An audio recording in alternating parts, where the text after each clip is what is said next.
আসসালামু আলাইকুম। আশা করি সবাই ভালো আছেন। আরো একটি নতুন ক্লাসে সবাইকে ওয়েলকাম জানাচ্ছি। আজকের ক্লাসের টপিক হচ্ছে বিয়ারিশ ক্যান্ডেলস্টিক প্যাটার্নের 3 ইনসাইড ডাউন। তো আমরা 3 ইনসাইড আপ পড়ছিলাম, মানে জেনেছিলাম পূর্বের ক্লাসে। একটা বুলিশ ক্যান্ডেলস্টিক ছিল, ঠিক তার উল্টাটা হচ্ছে বিয়ারিশ ক্যান্ডেলস্টিক। একটা বড় গ্রিন ক্যান্ডেলের এই ক্যান্ডেলটা, রেড ক্যান্ডেলটা ক্যান্ডেল বরাবর বা ক্যান্ডেলের উপর থেকে হবে এবং ক্লোজ করবে 50% এর নিচে। এখানে লেখা আছে close below the 50% level of the first candle. তো এর পরবর্তী ক্যান্ডেলটা যদি close below the first candle, এই গ্রিন ক্যান্ডেলটার নিচে ক্লোজ হয়, আপনাকে বুঝতে হবে যে মার্কেট রিভার্সাল নিচ্ছে বা নিবে।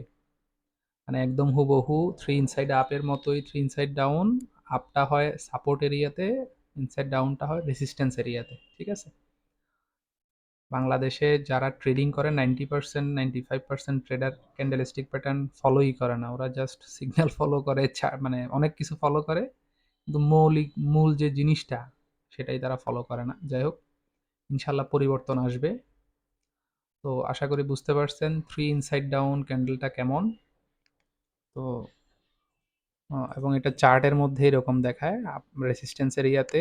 দেখেন এই ক্যান্ডেলটা 50%-এর একদম কাছাকাছি বা 50% থেকে বেশি হওয়ার কথা ছিল।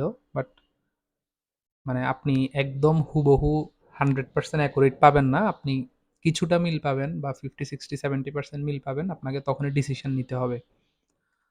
তো বুঝতে পারছেন থ্রি ইনসাইড ডাউন ক্যান্ডেলস্টিকটা প্যাটার্নটা কেমন হয়। পরবর্তী ক্লাস দেখার জন্য আমন্ত্রণ রইল। আসসালামু আলাইকুম।